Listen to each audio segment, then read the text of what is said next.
Hello guys, congratulations to all of you that now we are entering into a new topic of this particular chapter 6 of social responsibility and business ethics. That is kind of social responsibility.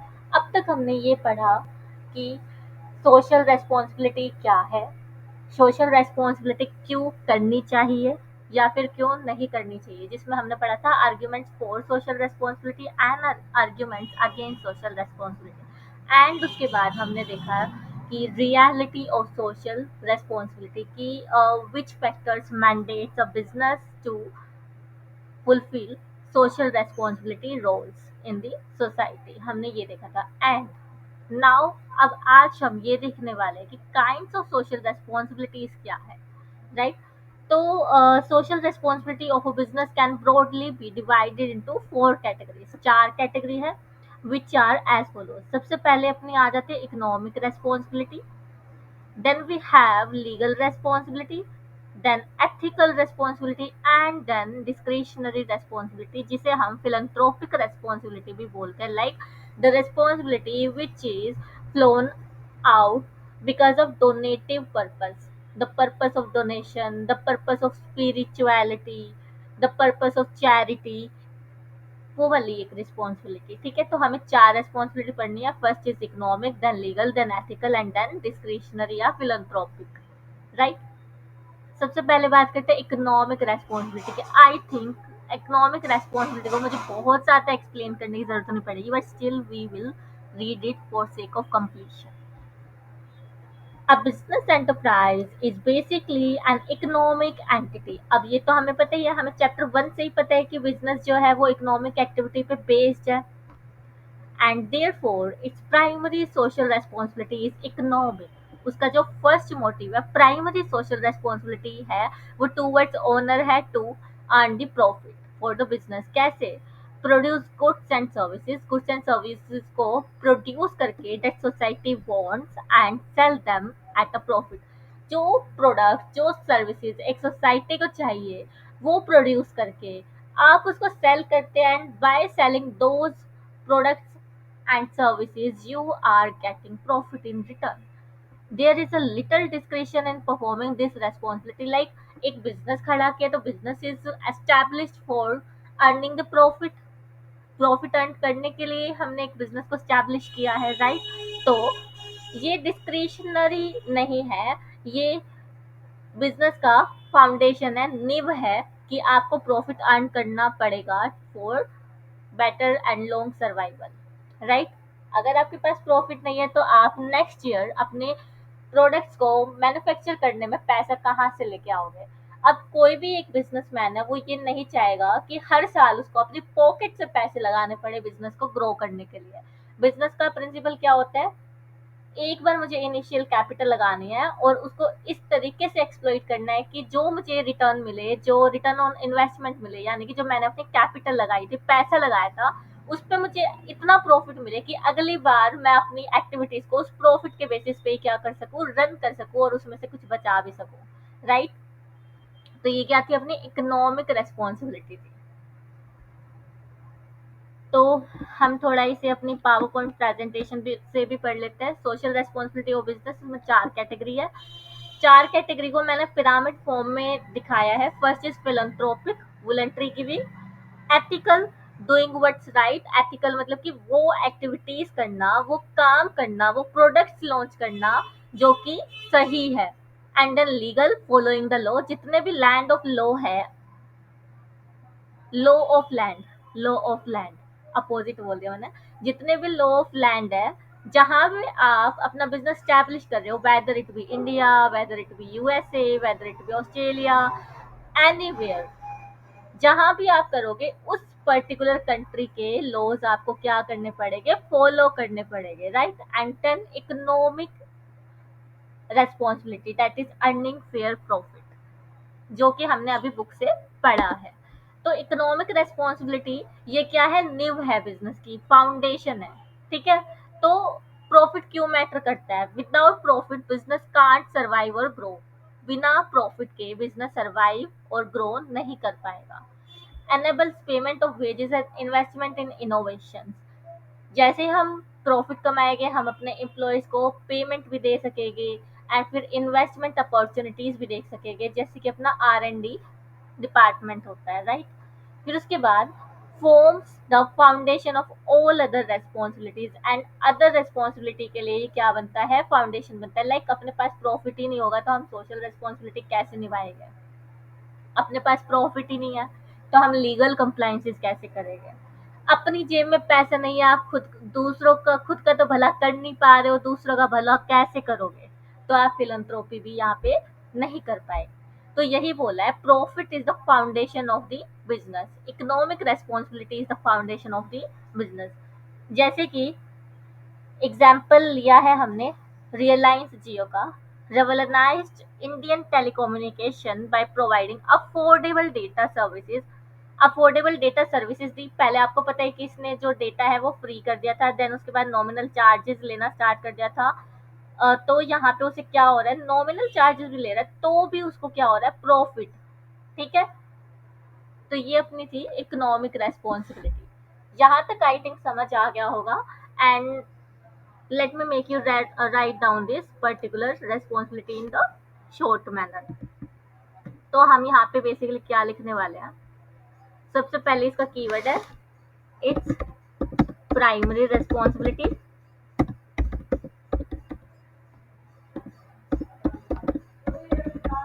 Primary responsibility है and उसके बाद foundation of business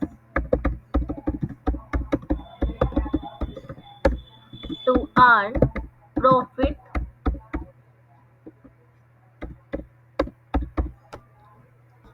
and उसके बाद it's mandatory, यानी कि ये क्या है, डिस्क्रिशनरी नहीं है।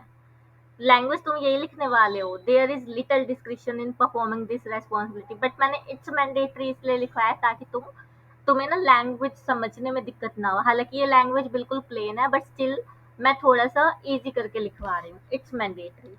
ठीक है, किस लिए? सबसे पहले तो business can't grow and survive without it, ये प्लस उसके बाद investment innovations, then foundation of other responsibilities. और फाउंडेशन ऑफ अदर रेस्पॉन्सिबिलिटीज कैसे है ये मैं समझा चुकी हूँ।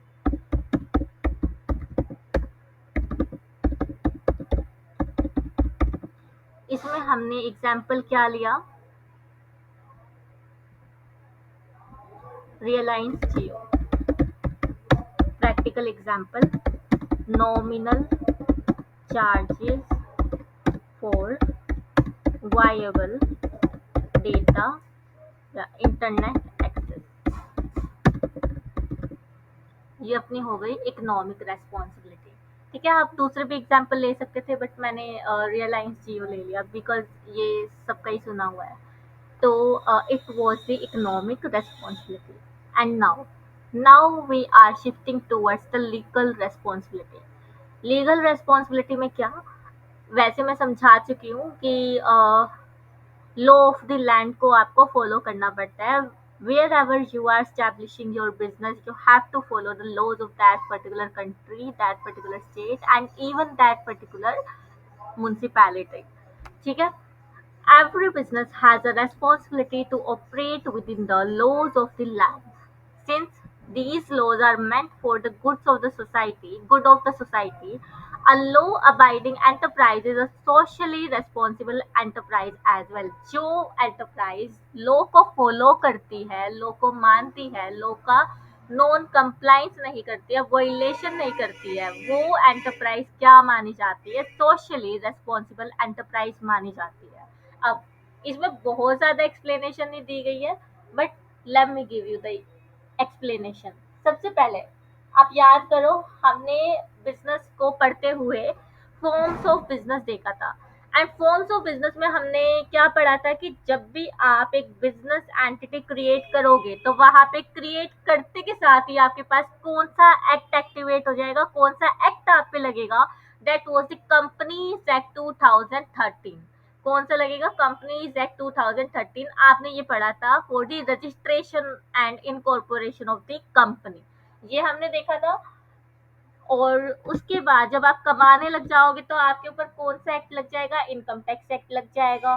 फिर प्रोडक्ट्स को आप बेचोगे, वैल्यू एडिशन करोगे तो गुड्स एंड सर्विसेज टैक्स लग जाएगा। तो इस तरीके से लॉज एप्लीकेबल हो जाएंगे। If I will talk about the Indian perspective, India में अपने पास लॉज है which need to be followed by all the enterprise. जैसे कि I have one more PDF for you. जैसे कि सबसे पहले कंपनीज एक्ट, कंपनीज एक्ट का पर्पस क्या होता है? Formation and management of the company, company पे अप्लाई करता है। व्हेन इट अप्लाइज, अप्लाइज कब होगा? When a company is registered and operate, जब एक कंपनी को रजिस्टर किया जाता है ना, ऑपरेट किया जाता है, तब हमें कंपनीज एक्ट के सारे ही रूल्स को फॉलो करना पड़ता है। फॉर एग्जाम्पल, रजिस्ट्रेशन से लेके जो कंपनी के ऑपरेशन है, बोर्ड मीटिंग्स है, उसके बाद इशू ऑफ शेयर कैपिटल है, डिबेंचर हमें खरीदने हैं, फॉर्म्स ऑफ बिजनेस हो गई उन सब में। एंड देन उसके बाद जो प्रमोटर शेयर होल्डिंग है, सब में क्या लग रहा है? कंपनीज एक्ट लग रहा है। जितने भी कंपनीज के अफेयर्स है, जितने भी कंपनीज की एक्टिविटीज है, सब पे क्या लगेगा? Companies act 2013। एंड उसके बाद अपने पास आ जाता है इनकम टैक्स एक्ट। जैसे ही आपने कंपनी फॉर्म की, आपने गुड्स बेचने शुरू किए, आपके पास रिवेन्यू आने लगा, सेल्स आने लगी। सेल्स आने के बाद आपने कुछ खर्चे किए, खर्चे करने के बाद कुछ प्रॉफिट आपके पास बचा। क्या बचा? प्रॉफिट। एंड उस प्रॉफिट पे आपको क्या देना पड़ता है? Tax. Tax on profit when business earn the income, जब बिजनेस कमाई करने लग जाता है एंड उसको प्रॉफिट होता है, तो हमें प्रॉफिट पे टैक्स देना होता है as per income tax act 1961। And ये in future new tax code आने वाला है, it may be like abolished. तो इनकम टैक्स एक्ट 1961। देन उसके बाद आप गुड्स में वैल्यू एडिशन कर रहे हो, उनको सेल कर रहे हो। जब आप गुड्स को सेल करते हैं तो मोस्टली गुड्स पे क्या लगता है? अपना goods and services tax act, जहाँ पे आप टैक्स देते हो on the sales of the goods and services.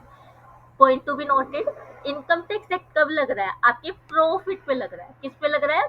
Profit पे। एंड जीएसटी कब लगेगा? On the sales of goods and services.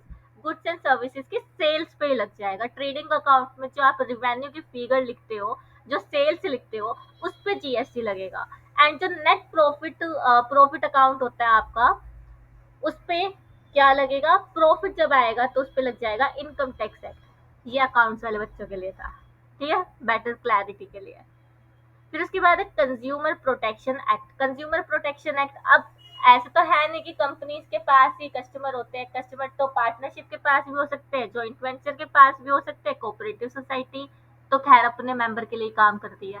तो कंज्यूमर प्रोटेक्शन एक्ट कब लग जाएगा? जब आपको कस्टमर को प्रोटेक्ट करना है, किससे? डिफेक्टिव गुड्स से एंड सर्विसेज से। अगर मान लो कोई आपने एक्सपायर्ड गुड्स बेच दिया किसी कस्टमर को एंड कस्टमर ने आपकी कंप्लेंट डाल दी, तब आपका जो एक्ट है कौन सा एप्लीकेबल हो जाएगा? Consumer protection act. देन उसके बाद ऐसा तो है नहीं कि जो आपकी कंपनी है या फिर जो आपकी फैक्ट्री है, उसमें सिर्फ आप ही सब कुछ मैनेज करते हो, आप ही डॉक्यूमेंट साइन करते हो, आप ही प्रोडक्ट मैन्युफैक्चर करते हो, मैन्युफैक्चर करने के बाद आप ही उसको डिलीवर करने जाते हो। ऐसा तो नहीं है ना।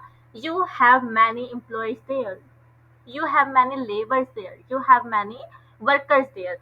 जिस भी कंपनी में या जिस भी लीगल बिजनेस एंटिटी में मोर देन 10 वर्कर्स हो जाते हैं, तब आपके पास फैक्ट्रीज एक्ट भी क्या हो जाता है? एक्टिवेट हो जाता है। ठीक है, किसके लिए काम करते हैं? ये वर्कर सेफ्टी एंड वेलफेयर के लिए।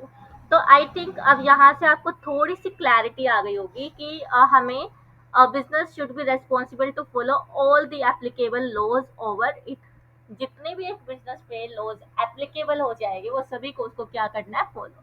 ये सिर्फ एक टेलर था जो कि मैंने तुम्हें दिखाया, बट दुनिया में बहुत सारे एक्ट हैं। फॉर एग्जाम्पल, जो बिजनेस हमारे फॉरेन टेरिटरीज में भी ऑपरेट करते हैं, तो वहां पे फेमा लग जाता है, फकरा लग जाता है। ठीक है, अब फेमा एंड फकरा तुम गूगल पे देख लेना, ये हमने कभी सीए फाइनल में पढ़े थे। तो मुझे नहीं लगता अभी मुझे तुम्हें बताना चाहिए, बट ये जो है ये सारे बेसिक एक्ट है जो कि आपने कहीं ना कहीं सुने ही होंगे। आपने अपनी बिजनेस स्टडीज की बुक में कंपनीज एक्ट तो देख ही लिया था, इनकम टैक्स एंड जीएसटी आप सुनते ही रहते हो न्यूज में। ठीक है, फिर उसके बाद कंज्यूमर प्रोटेक्शन, ये भी हमने अपनी प्रीवियस सेशंस में देख लिया था। फिर फैक्ट्रीज एक्ट के बारे में भी मैंने जिक्र किया था। तो सारे मैंने सिमिलर ही लिए हैं, ताकि आप फैमिलियर रहो इन चीजों से। ठीक है, अगर मैं कुछ नया एक्ट लेके आ जाऊंगी तो फिर मुझे तुम्हें और ज्यादा समझाना पड़ेगा। मेरे को समझाने में दिक्कत नहीं है, but I want to restrict my material to your standard. ठीक है, so it was the legal responsibility. Every business has responsibility to operate within the laws of the land. Main keyword यहाँ पे क्या हो गया? Follow laws of the land. इसका क्या मतलब है? Let me clear it. इस लैंग्वेज का मतलब है, सिंपली हम लिख लेते हैं, if you establish your business in India, then you have to follow Indian rules and regulations। इसका ये मतलब है सिंपल लैंग्वेज में। ठीक है, देन अब अपने पास हम एग्जाम्पल लिख लेते हैं, जो कि मैंने तुम्हें बताया। For example companies act 2013, then we have income tax act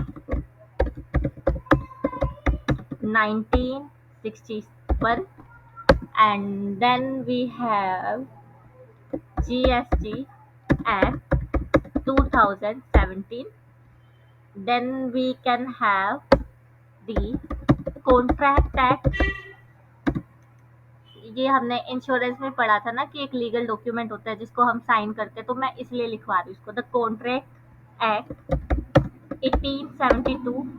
अब तुम्हें लग रहा होगा मैम आपको तो ईयर भी याद है। मुझे इसलिए याद है क्योंकि ये जो लॉज है ना, हम सीए फाइनल में पढ़ते हैं। सीए फाउंडेशन में हमने द इंडियन कॉन्ट्रैक्ट एक्ट पढ़ा होता है। देन सीए इंटर में और सीए फाइनल में जीएसटी एक्ट दोबारा से पूरा। एंड देन इनकम टैक्स भी इंटर में भी पढ़ना होता है हमें, एंड सीए फाइनल में भी पढ़ना होता है, तो इसलिए मुझे ये याद ही रहता है। एंड कंपनीज एक्ट हम इंटर में आके पढ़ते हैं, एंड फाइनल में तो खैर इसको ऑब्जेक्टिव टाइप में डाल दिया, पहले ये थियोरी ही होता था, तो इसलिए मुझे ये ईयर्स भी याद रहते हैं नेक्स्ट के। तो अब आपको यहाँ से समझ आ गया होगा कि लीगल रेस्पॉन्सिबिलिटी क्या है, एंड प्लस इसमें जो आपके कीवर्ड्स है वो क्या हो जाएंगे। लॉ ऑफ लैंड तो मैंने समझा दिया, एंड अनदर कीवर्ड क्या हो जाएगा? Law binding enterprise, law abiding abiding enterprise deemed to be, deemed का मतलब माना जाना, deemed to be socially responsible business entity. ठीक है, ये कीवर्ड होगा। कीवर्ड मैंने रेड इंक में लिखवाया है, एंड जो ये ग्रीन स्टफ है वो इजी लैंग्वेज के लिए, एंड जो ब्लू स्टफ है वो एग्जाम्पल के लिए। ठीक है, and now we have ethical responsibility. Ethical responsibility को पढ़ना स्टार्ट करते हैं। This includes the behavior of a firm that is expected by society but not codified in the law। ये कौन सी ऐसी रिस्पॉन्सिबिलिटी है? अब हमने स्टार्टिंग के कुछ सेशंस में पढ़ा था जिसमें मैंने एक स्कूल का एग्जांपल दिया था, स्कूल स्टूडेंट्स का, कि हर एक एक्टिविटी के लिए लॉज नहीं बन सकते। सबसे पहले मैंने तुम्हें दिया था कि ड्रेस कोड का लॉ बन सकता है, टाइम फ्रेम का लॉ बन सकता है कि आपको इस टाइम मॉर्निंग असेंबली में प्रेजेंट होना है, इस टाइम आपका लंच होगा, उससे पहले आपके 3 पीरियड हो गए, then other other than lunch आपके सेकंड हाफ में भी 3 पीरियड हो गए, देन आपको 2 चोटियां करके आनी है गर्ल्स के लिए, और ये सब आपका चलता था। ठीक है, बट इस चीज के लिए लॉ बन गया, रूल बन गया स्कूल में। लेकिन आपको आपके फ्रेंड की हेल्प करनी है जो लीव पे था, आप उसको नोट्स प्रोवाइड करोगे। जो फ्रेंड बहुत जल्दी से नहीं समझ पाता है चीज़ों को, आप दोबारा से उसको समझाओगे। आपका बिहेवियर पोलाइट रहेगा। ये सेम एग्जांपल मैंने लिया था कि इस चीज़ के लिए हम लॉ नहीं बना पाएंगे, तो वही बोला है कि बहुत सारे ऐसे responsibilities and activities and behavioural aspect होते हैं जिसके ऊपर हम लॉ नहीं बना सकते हैं, बट स्टिल क्योंकि उसके ऊपर लॉ नहीं है तो इसका मतलब ये नहीं है कि society will not expect you to behave ethically. अगर जिस चीज पे लॉ नहीं है तो इसका मतलब ये नहीं है कि आप सोसाइटी को एक्सप्लॉइट करना स्टार्ट कर दोगे, सोसाइटी के साथ मिसबिहेव करोगे या सोसाइटी के सेंटिमेंट्स के साथ आप खेलोगे। ठीक है, for example respecting the religious sentiments and dignity of the people while advertising for a product। अब आई थिंक जब हम छोटे थे ना, मुझे ये तो पता नहीं है कौन से प्रोडक्ट की क्या बात थी। एक एडवर्टीजमेंट रिलीज हुई थी जिसमें कि मतलब फॉरेन एडवर्टीजमेंट थी, क्या था उसमें ये था कि सनलाइट से क्यों है डरना, हटाओ इस बुरखे को और लगाओ ये कॉस्मेटिक। तो अब वहां पे अगर तुमने मेरा जो वर्ड है वो ध्यान से सुना हो, तो यहाँ पे जो मुस्लिम स्पिरिचुअलिटी थी, रिलीजियस सेंटिमेंट्स थे, उनका जो बुरखा है वो रिलीजियसली अटैच्ड है। तो आप उसको लेके क्यों एडवर्टाइजमेंट कर रहे हो? आप डायरेक्ट डायरेक्ट जो उनका रिलीजन है उस पे ही अटैक कर रहे हो, ऐसा तो नहीं होना चाहिए ना। तो जो वो एडवर्टीजमेंट थी उसके अगेंस्ट केस भी फाइल हुआ था। एंड ठीक है, फिर वो एडवर्टीजमेंट पब्लिक से विड्रॉ कर ली गई थी। ये मैंने तुम्हें समझाने के लिए बताया, ठीक है। तो और उसके बाद जैसे रिलीजियस सेंटिमेंट्स में मैंने एक तो बुरखे वाली एडवर्टीजमेंट का एग्जांपल दिया। मैंने इसको सर्च करने की भी कोशिश की थी कि कहीं मुझे मिल जाए तो मैं तुम्हें दिखा दूं, बट क्योंकि वो पब्लिक से ही विड्रॉ कर ली गई है तो मैं कैसे उसको एक्सेस कर पाऊंगी। देन उसके बाद मैं खुद भी इस चीज की विटनेस हूँ। जैसे हम एयरटेल में भी काम करते थे, तो एयरटेल में क्या होता था, ऐसा तो है नहीं कि हम वेजिटेरियन है तो सभी वेजिटेरियन ही हो गए। किसी को वेज पसंद है, किसी को नॉन वेज पसंद है। तो इवन एयरटेल की जो कैफेटेरिया थी, कैंटीन्स थी, किचन था अलग अलग, साउथ इंडियन था, पंजाबी था, एंड हेल्दी फूड था। और उसके बाद कप ऑफ टी टेबल वगैरह होती थी, अलग अलग स्टोर्स। तो वहाँ भी क्या होता था कि अलग से ही सारे जो यूटेंसिल्स थे, वेज के अलग और नॉन वेज के अलग रखे जाते थे। इवन जो डिश वॉश भी होती थी ना, तो वो भी नॉन वेज डिशेज अलग एरिया में वॉश होती थी एंड वेज अलग एरिया में। ऐसे नहीं है कि वो आपके अंदर आपके बीच डिस्क्रिमिनेशन कर रहे हैं, बट वो एथिकली इस चीज को मानते हैं कि ठीक है, जो वेज पीपल है उनका जो रिलीजन है वो हर्ट नहीं होना चाहिए, एंड जो नॉन वेज पीपल है हम उनको भी साइड लाइन नहीं कर रहे हैं। लाइक वहां भी पॉलिसी थी, वहां पे अवन भी रखे होते थे ना, उस अवन पे भी लिखा होता था कि these oven should be use for the for boiling or for heating non-veg item, and these particular oven should be used for veg item। इस तरीके से लिखा रहता था वहां पे भी। Like business are not even sound for the financial performance, they are sound for these small things also। समझ रहे हो इस बात को? तो there is an element of voluntary action in performing these responsibility. तो ये क्या है, इसमें वॉलंटरी एलिमेंट छुपा हुआ है कि ये हमारे ऊपर है, हम करना चाहते हैं कि नहीं। बट क्योंकि आप एक सोशली रिस्पॉन्सिबल बिजनेस बनना चाहते हो, एथिकली रिस्पॉन्सिबल बिजनेस बनना चाहते हो, तो you discretionary follow these practices. यानी कि आप किसी के रिलीजन को हर्ट नहीं करोगे, डिग्निटी ऑफ पीपल, चाहे वो ओल्ड एज है, यंग एज है, आप उनकी डिग्निटी को हर्ट नहीं करोगे। आप जेंडर बाइजनेस नहीं करोगे। ऐसा नहीं होगा कि आपके यहाँ सिर्फ और सिर्फ मेल एम्प्लॉयज हो गए या सिर्फ और सिर्फ फीमेल एम्प्लॉयज हो गए, ऐसा कुछ नहीं होगा। लाइक आपको जेंडर बाइजनेस भी नहीं करनी है। तो ये क्या है, हमारे बिहेवियरल एस्पेक्ट्स है। तो आई थिंक एथिकल रिस्पॉन्सिबिलिटी आपको समझ आ गई होगी, but still we will explain it with our PPT also. Legal responsibility मैंने समझा दिया, आई थिंक ये मुझे नहीं समझाने की जरूरत पड़ेगी। टैक्सेशन लॉ भी बता दिया, लेबर लॉज भी बता दिया, प्रोटेक्शन ऑफ लेबर बताया था, और एनवायरमेंटल लॉज ये भी हम प्रीवियस सेशन से पढ़ते जा रहे हैं। And now legal responsibility in action. Legal responsibility इसका ये एग्जाम्पल था VS 6 यानी कि भारत स्टेज। इसमें क्या था कि एनवायरमेंटल को बहुत ज्यादा नुकसान पहुंचा रहे थे ऑटोमोबाइल्स वगैरह। तो मतलब स्मोक एमिशन होती थी, पोल्यूटेंट्स ज़्यादा फैलते थे एयर में। तो वहाँ पे VS 6 एमिशन नॉर्म्स आया था, तुम इसके बारे में कभी सर्च भी कर सकते हो। तो इस नॉर्म की वजह से जो मारुति सुजुकी थे एंड टाटा मोटर्स थे, उन्होंने अपने व्हीकल्स को रीडिजाइन करना शुरू किया था। तो ये एग्जाम्पल मैंने किस लिए दिया, इसलिए कि अगर आपके पास कोई न्यू लॉ आ जाता है, न्यू रूल्स आ जाते हैं, नॉर्म्स आ जाते हैं, तो भी आपको अपने बिजनेस एक्टिविटीज को उस तरीके से अडेप्ट करना पड़ेगा कि न्यू लॉ का भी वॉयलेशन ना हो। ठीक है, ये इसका एग्जाम्पल था। देन उसके बाद एथिकल रेस्पॉन्सिबिलिटी। अब एथिकल रेस्पॉन्सिबिलिटी में मैंने वो तुम्हें एडवर्टीजमेंट वाला एग्जाम्पल दे दिया, एंड देन फिर ग्राउंड लेवल पे जो कैफेटेरिया वाला एग्जाम्पल था एयरटेल का, वो दिया। मैं वहां पे खुद थी इसलिए मुझे पता ही है। तो उसके बाद है honesty in practice. Honesty in practice यानी कि being truthful in advertisement, transparent in financial reporting. Advertisement में आप मिसलीडिंग एडवर्टीजमेंट नहीं दिखाओगे, लाइक आपका प्रोडक्ट था, उसमें 10 फीचर आपने बता दिए, बट हमने जब उस प्रोडक्ट को खरीदा तो 10 क्या, उसमें 5 फीचर भी ठीक से नहीं थे।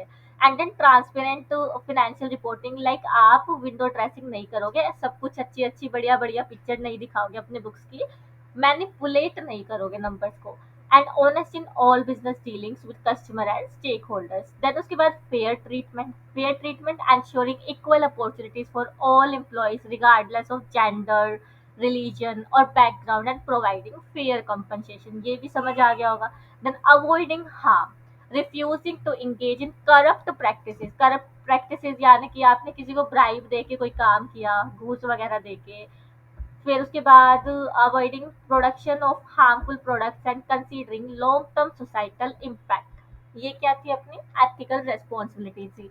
आई थिंक अब एथिकल रेस्पॉन्सिबिलिटी भी आपको समझ आ गई होगी।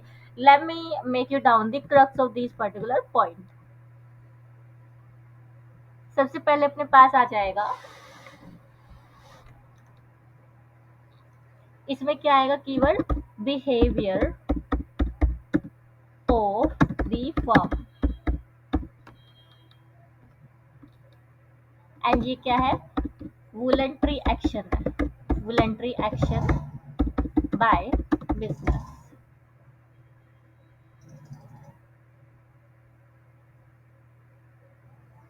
ठीक है। देन उसके बाद हम थोड़ा सा, मैंने एक एडवर्टीजमेंट का एग्जांपल दिया, वो लिख लेते हैं।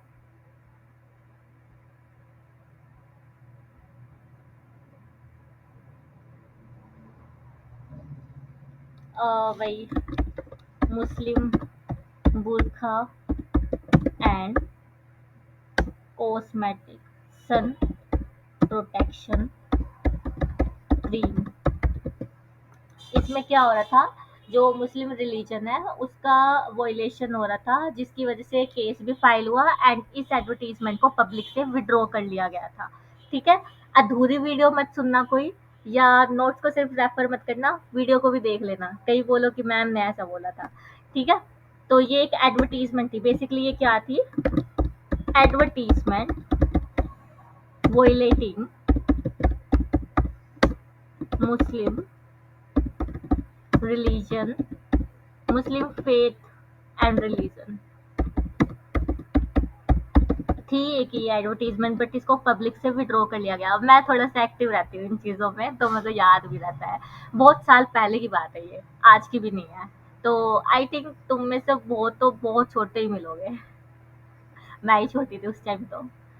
आ, तो ये एग्जाम्पल हो गया। एयरटेल का मैंने बस ऐसे ही तुम्हें बता दिया कि वहाँ भी ऐसी चीज़ें थी, बिहेवियरल एस्पेक्ट। एंड उसके बाद honesty in practice.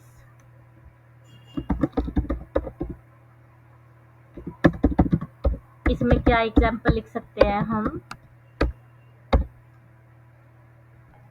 Transparent advertisement, ads लिख लेते हैं इसको। एंड उसके बाद फेयर ट्रीटमेंट, फेयर ट्रीटमेंट, इसमें एग्जाम्पल लिख सकते हो, no gender biasness. Then we have avoiding harm. Avoiding harm में क्या, टॉक्सिक प्रोडक्ट्स लिख लो, टॉक्सिक प्रोडक्ट्स जो कि हार्मफुल है। ठीक है, ये आपका एग्जाम्पल हो गया एथिकल रेस्पॉन्सिबिलिटीज का। एंड अब एथिकल रेस्पॉन्सिबिलिटी में हम देखते हैं रियल लाइफ एग्जांपल। ये मैंने बेस क्रिएट किया था आपका, ठीक है।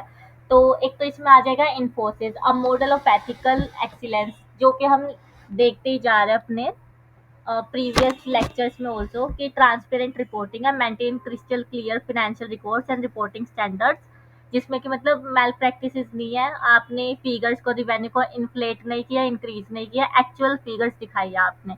देन उसके बाद anti corruption stand strictly prohibits bribery and corrupt practices even when it might mean losing potential business opportunities। चाहे आपकी potential opportunity जिससे आप प्रॉफिट कमा सकते थे, पैसा अच्छा हो सकता था या बिजनेस एक्सपेंशन हो सकता था, उसको भी आप साइडलाइन कर रहे हो, बिकॉज आपको ब्राइबरी देनी पड़ेगी फिर।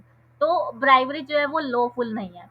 फिर उसके बाद एम्प्लॉय एथिक, एम्प्लॉयज एथिक्स में आप अपने एम्प्लॉयज को अच्छे से ट्रेन कर रहे हो, एजुकेट कर रहे हो, और उनको प्रमोशन भी दे रहे हो, एंड ग्लोबल रीच तक उन्हें दे रहे हो ट्रेन करके। ठीक है, तो ये अपना था इन्फोसिस का example. Now we have another responsibility, that is discretionary responsibility। discretionary नाम से पता चलता है आप करो ना करो आपकी मर्जी है, बट क्योंकि सोसाइटी में आपने बिजनेस स्टैब्लिश किया है, आप सोसाइटी से ही रिसोर्सेज लेने वाले हैं, आप सोसाइटी के लोगों का ही यूज करने वाले हैं एंड सोसाइटी को ही प्रोडक्ट बेचने वाले हैं, तो सोसाइटी क्या एक्सपेक्ट करते हैं कि you will give back to society in form of charity, in form of CSR activities, in form of protection to environment, in form of cleanliness of the locality. किसी भी form में आप दो, लेकिन society आपसे expect करेगी, भले ही ये आपके मन की मर्जी है आप करो ना करो, but society still expect you to do these responsibility also। this refers This refers to purely voluntary obligation that an enterprise assumes, for instance, providing charitable contribution to educational institutions जैसे कि टाटा, जिन्होंने एजुकेशनल स्कूल्स बनाए, hospitals बनाए, health care centres, ठीक है, और helping the affected people during flood और earthquake.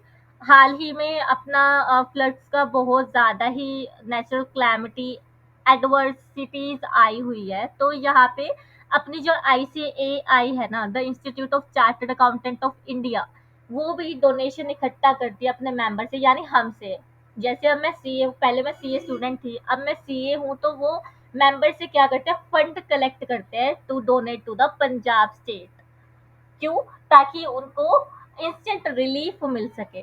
तो इस तरीके की बॉडीज भी एग्जिस्ट करती है।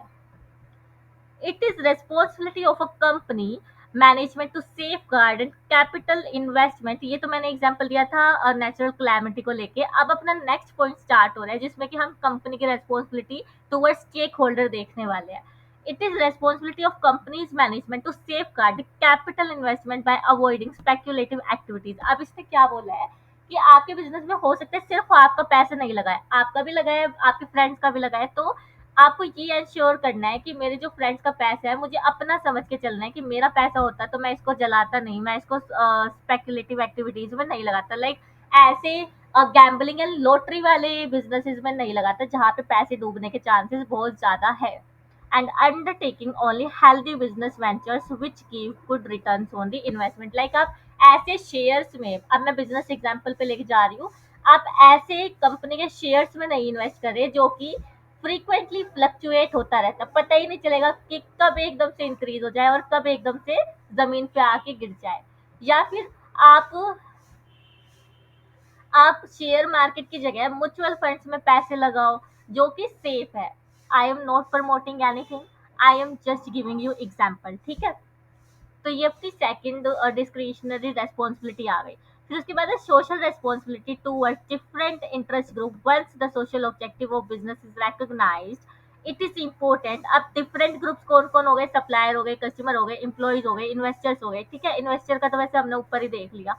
टू नो टू whom अब ये बोला है it is important to know to whom and for what business. अब ये जरूरी है जानना कि किसके लिए हमें रिस्पॉन्सिबिलिटीज को फुलफिल करना है। For what business and its management are responsible, कि कौन से बिजनेस और किसके लिए हम क्या है रिस्पॉन्सिबल है। हम कौन, बिजनेस का ओनर, बिजनेस की management.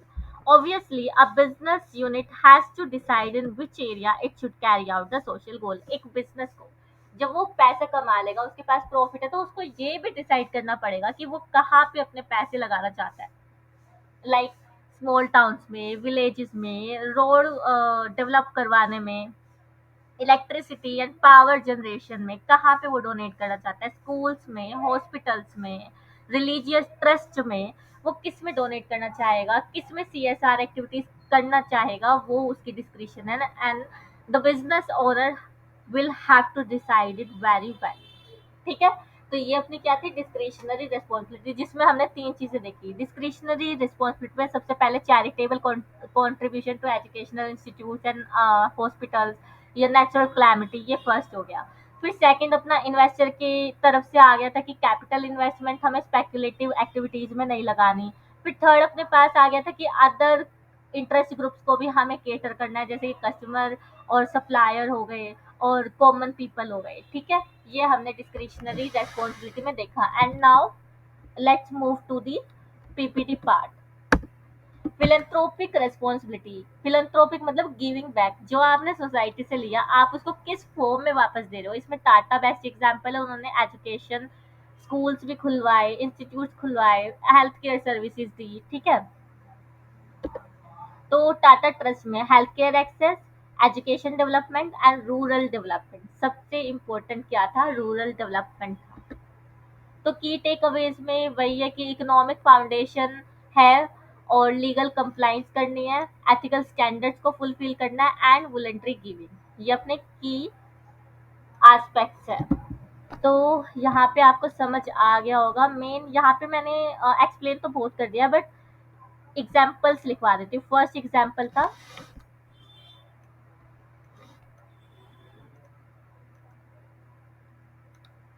Charity to education institute और flood affected area. Charitable institute में लिख सकते हो टाटा ग्रुप स्कूल्स के लिए। और अभी क्योंकि ये रिसेंट ही एग्जांपल है, हमारे पास भी ईमेल आते हैं कि being a member you should donate to the Punjab state for instant relief. तो ये अपना Punjab flood case, Punjab flood, इसमें आईसीआई कंट्रीब्यूशन लेता है अपने मेंबर से। ICI contribution, contribution with members, its member, and member कौन है, सीए।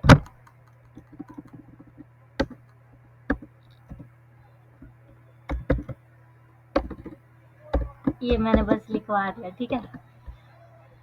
और उसके बाद सेकंड एग्जांपल अपना इन्वेस्टर पॉइंट ऑफ व्यू से था। इन्वेस्टर पॉइंट ऑफ व्यू से क्या, कि not to engage in speculative activity. इसका क्या मतलब था, simple, safeguard the capital investment. ठीक। देन उसके बाद